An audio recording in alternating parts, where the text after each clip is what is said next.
Hello friends, I welcome you all to my YouTube channel. In last class we have finished with gametogenesis under the topic pre-fertilization events. Okay, in today's class we'll be covering gamete transfer. After the formation of male and female gametes must be physically brought together to facilitate fusion. See, now we came across that male gamete was formed and female gamete was formed. Both were of haploid. Okay.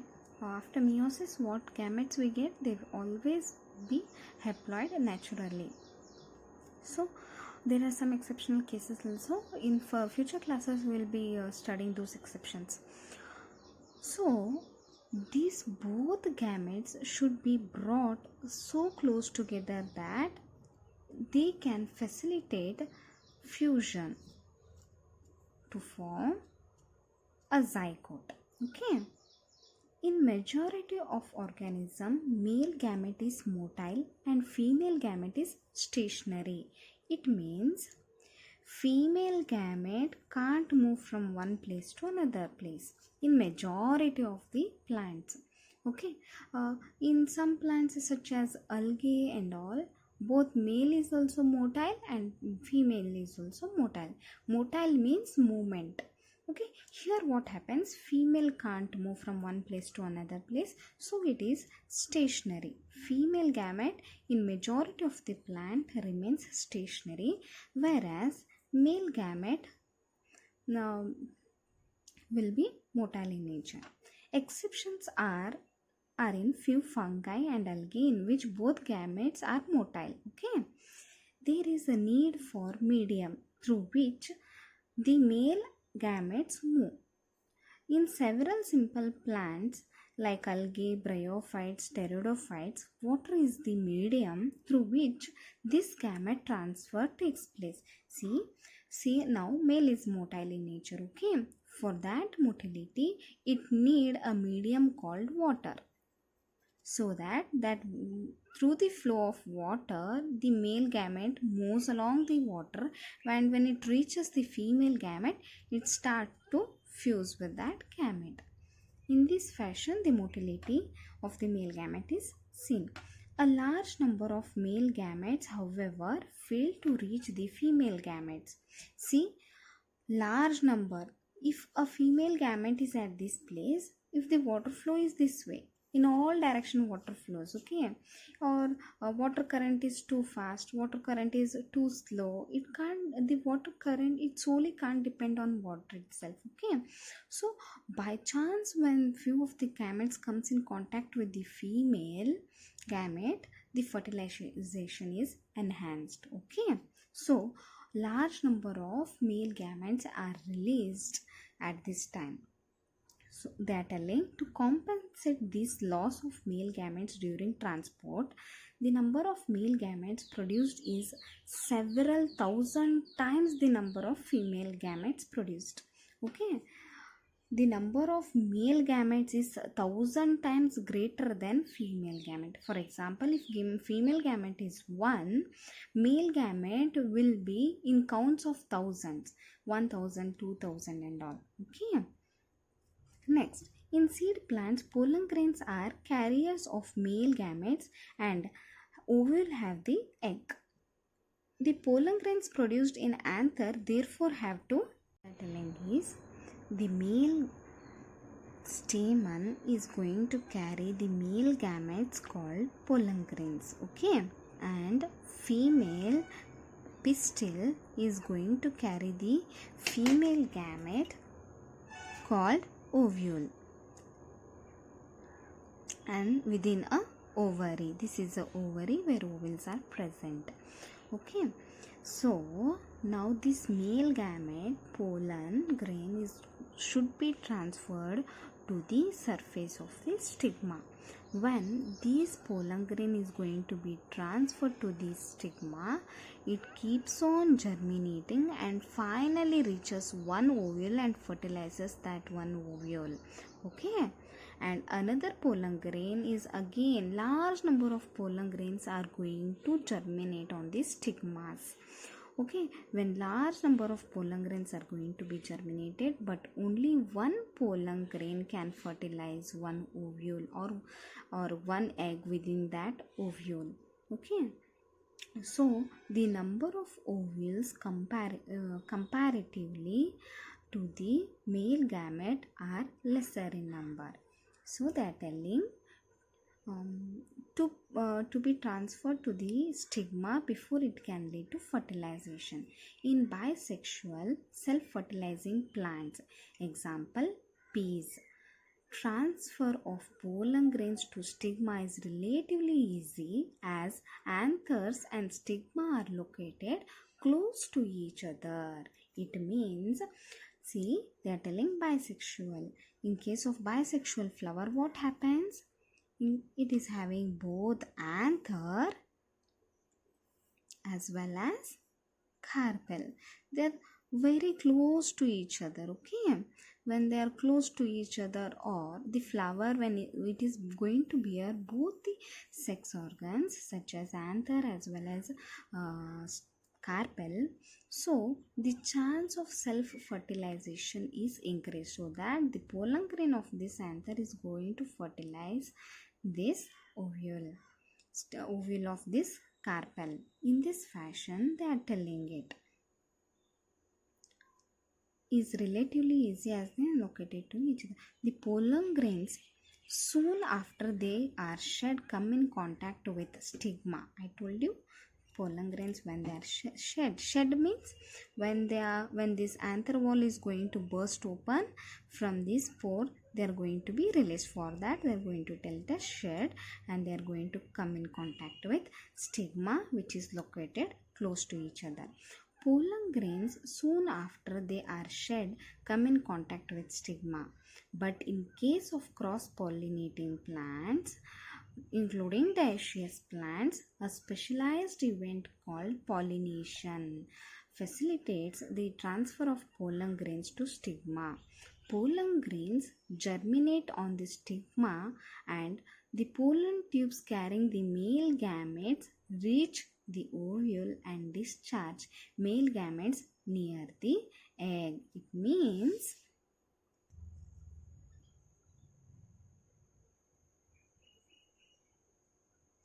in case of cross pollination or in case of dioecious plants, what happens is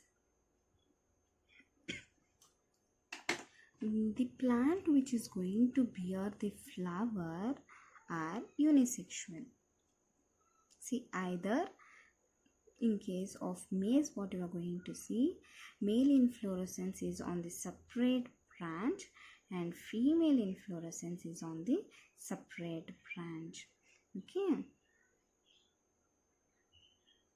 here what happens, female individual, in case of maize I'm going to show you people, large amount of hair like structure which are going to come out, these are nothing but they are styles, and tip is stigma and ovule is within it. Okay, so in case of cross pollination, okay, see, female flower is separate and male flower is separate. Or in case of dioecious plants, what happens, entirely in case of papaya, what happens, entirely male plant is there is a difference between male plant as well as female plant. Okay, in case of papaya plant.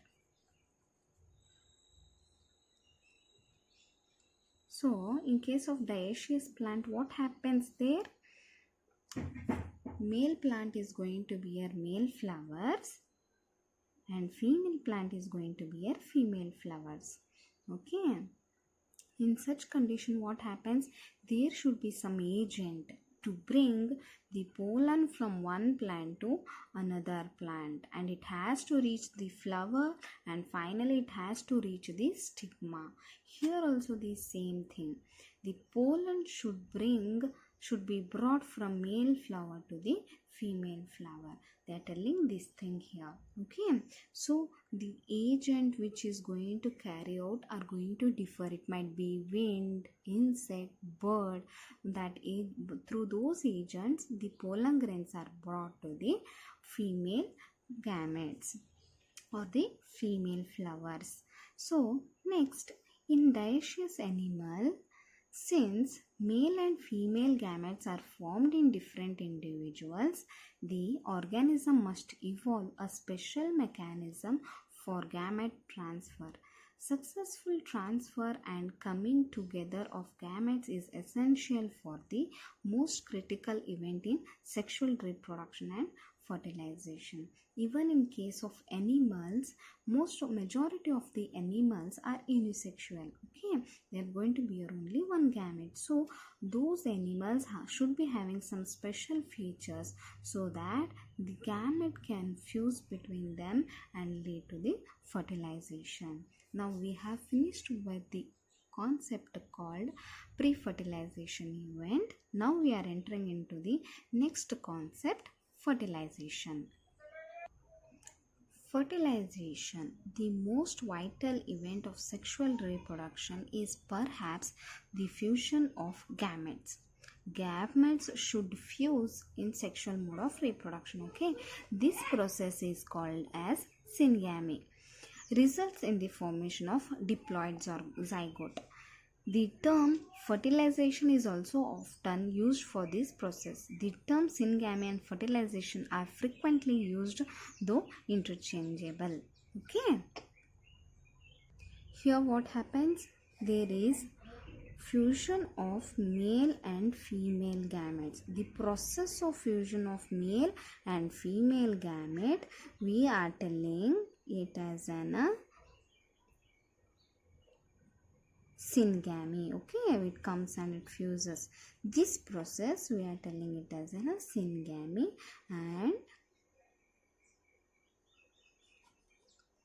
and this process results in formation of zygote. Okay, this total event we are telling it as a fertilization. The term what you are using is fertilization. Okay, but there are some organisms like rotifers, honeybees, and some lizards and birds such as turkey. The female gamete undergoes development to form new organism without fertilization. This phenomenon is called parthenogenesis. You people understood? See, this female gamete, it will not, this is female gamete and this small male gamete and larger female gamete. Okay, and this forms zygote. This female gamete is going to develop into a new organism without the fertilization. There is no fertilization even though the new organism develops. Such kind of fertilization we call it as, there is nothing called fertilization. For that we call the development of new organism without fertilization, we call with the term parthenogenesis. Okay, now you all understood what is parthenogenesis. In detail, we will be studying what is parthenogenesis in future class. Okay. Now coming across this, we will be studying, this was the another concept. Now we will be studying this concept in detail. In most aquatic organisms such as majority of algae and fishes as well as amphibians, syngamy occurs in external medium, that is water, outside the body of the organism. This type of gametic fusion is called external fertilization. See what happens? Fertilization in most of the organism, higher organism, what we are going to call, what is the difference between primitive and higher? See, when we are studying the course of evolution of the organism, there is some advancement. Okay, such kind of higher organisms are showing internal fertilization where embryo develops within a female body. There are some primitive organisms. In such cases, such as algae, fishes, and amphibians, what they're showing is both male as well as female gametes are released outside the body of the organism. But in case of higher organism, female gamete is not released outside the body of the female. Only male gamete is released outside the body of male. So that when it is released, female gamete is going to develop as a new individual, so that there is large amount of parental care. But here what happens, both male and female both are released to the external environment, and in that environment when fertilization is occurring, we are calling it as an external fertilization. See, they are telling that outside the body of the organism, this type of gametic fusion we are calling it as external fertilization. Organism exhibiting external fertilization show a great synchrony between the sexes and release large number of gametes into the surrounding medium in order to enhance chance of syngamy. This happens in bony fishes and frogs where a large number of offsprings are produced. See, as they are releasing outside the female body, as female is going to release her eggs outside its body and even male is going to release. Now in higher forms what happens, the ovules are lesser in number, yes or no, eggs are lesser in number comparatively to the male gamete. But here what happens, both male as well as female is going to release large amount of gametes. So a major disadvantage is that the offsprings are extremely vulnerable to predators, threatening their survival up to adulthood. It means that some organisms can live only up to their adulthood. Okay, beyond that they are not living. It's because of predators. They are being eaten up by their predators. So there is large amount of threatening to their life. In many terrestrial organisms belonging to fungi, higher animals such as reptiles, birds, mammals, and in majority of plants such as bryophytes, pteridophytes, gymnosperms, and angiosperm, syngamy occurs inside the body of the organism. Hence, that process we are going to call it as internal fertilization.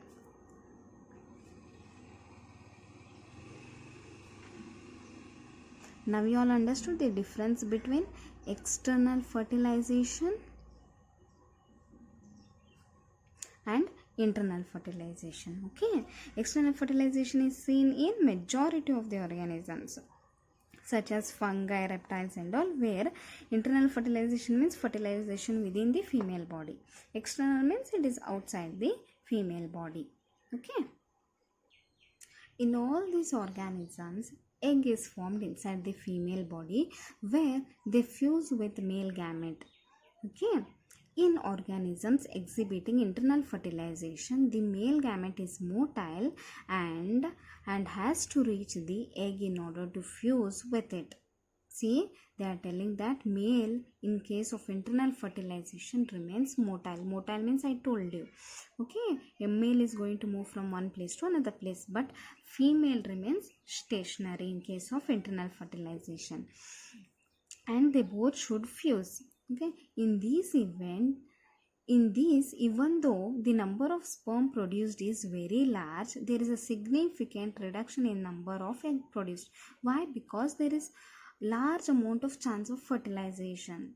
Okay, in previous case what would happen, in external fertilization large amount of eggs were produced. Why? Because they were in external medium. If the sperm or if male gamete would not reach these eggs, there would not be any chance of fertilization or development of new organism. But in case of internal fertilization, what happens, there is large amount of chance of fertilization. So what happens here, the number of eggs released by the female is very much low as comparatively to the male. Okay. In seed plants, however, the non-motile male gametes are carried to female gamete by pollen tips. In plants, what happens? male gametes are not actually the motile one. Okay, the pollen grains should be carried from one plant to another plant, or from one flower to the another flower. Okay, in such cases what happens, the pollen grains actually contains the male gamete, and that male gamete should be carried to the female gamete through the pollen tube. Okay, now we'll be studying post fertilization events. See, events in sexual reproduction after the formation of zygote are called as post fertilization events. Okay, the formation of diploid zygote is universal in all sexually reproducing organisms. When after the fusion of male and female gametes, there must and should be the formation of zygote. Okay, so it is universal. In organisms with external fertilization, zygote is formed in the external medium, that usually in water. See, when in external fertilization, what happens, the eggs are released in water media, where the male gametes are also released in water media. There only fertilization takes place. Therefore, zygote which is formed will also be in water, whereas those individuals exhibiting internal fertilization, zygote is formed inside the body of the organism. Now you people are understanding. Further, development of zygote depends on the type of life cycle of an organism has and the environment it is exposed to. An organism belonging to fungi and algae, zygote develops a thick wall that is resistant to desiccation and damage. It undergoes a period of rest before germination. It means soon after, in lower organism, what happens, soon after the fertilization there is formation of zygote. Okay, but the zygote immediately does not show any kind of cell division. Instead, it forms a thick wall around itself. So it undergoes a period of rest so that it is going to escape the unfavorable condition. Okay, so during favorable condition, in return of favorable condition, what happens, this zygote is again going to germinate. Okay, before germination of the zygote, what happens, this majority of these are showing haplontic life cycle. So what happens, before the germination of the zygote, this diploid zygote which is formed undergoes meiosis, so that again, even though this zygote is releasing spores, that spores will be in haploid form, so that individual which is formed, that individual will be haploid, is showing haplontic life cycle. Again it is going to release gametes in the haploid fashion. People are understanding? Okay, now zygote develops a thick wall that is resistant to desiccation. Desiccation means drying during unfavorable conditions, such as for algae, return of summer season. In return of summer season, what happens, the river is going to dry out. In such cases, they are going to form zygote. Okay, and damage, the other external damages too. It undergoes a period of rest before germination. As I told you, it is going to take rest now. In organism with haplontic life cycle, the zygote divides by meiosis to form haploid spores that grow into haploid individuals. I told you haploid spores are formed in larger amount. Soon after meiosis, what happens, there were in meiosis, the spores, the number of formed cells are only 4 in number. So zygote is going to undergo some amount of mitotic division, then meiotic division, then again mitotic division, so that large amount of spores are released. Okay,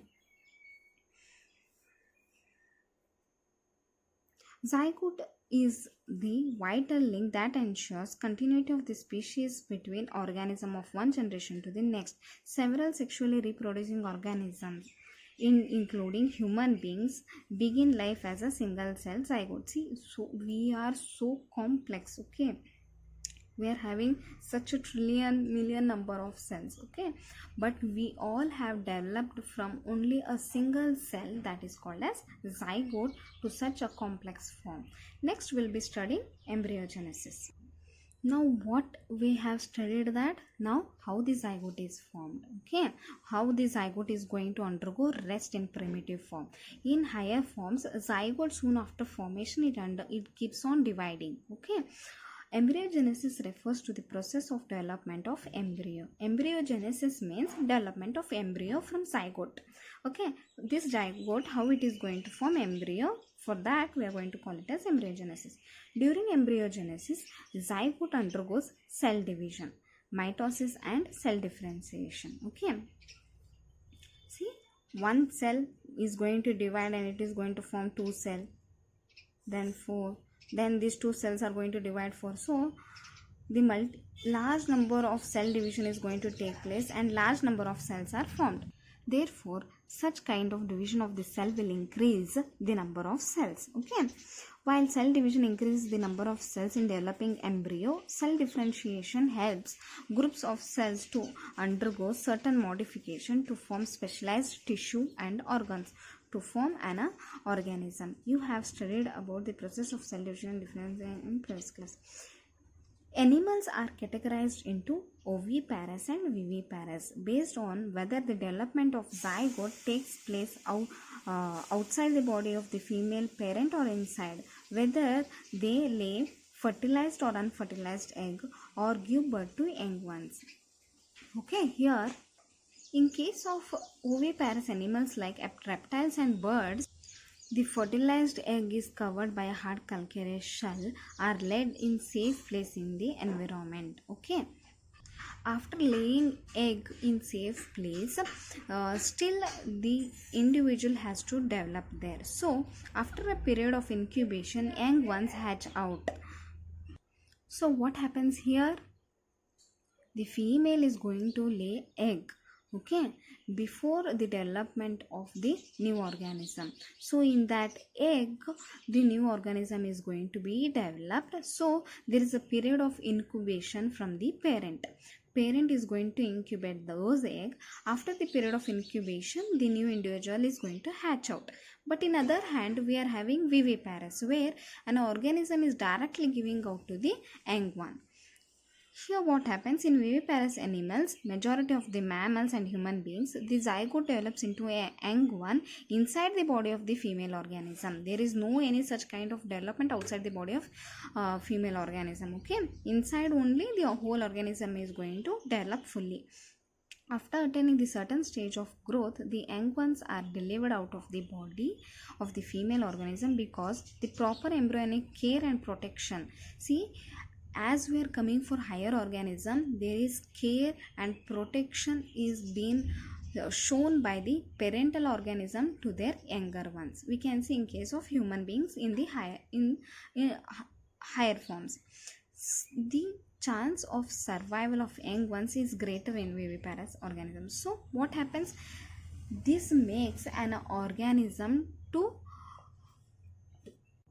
survive to the greater extent. Okay, but in case of a primitive organism, what it was happening, the survivability rate was very low. Okay, because there were large number of predators and all, but here parental care is taken inside the female body. Okay, so the chance of living is in the greater amount.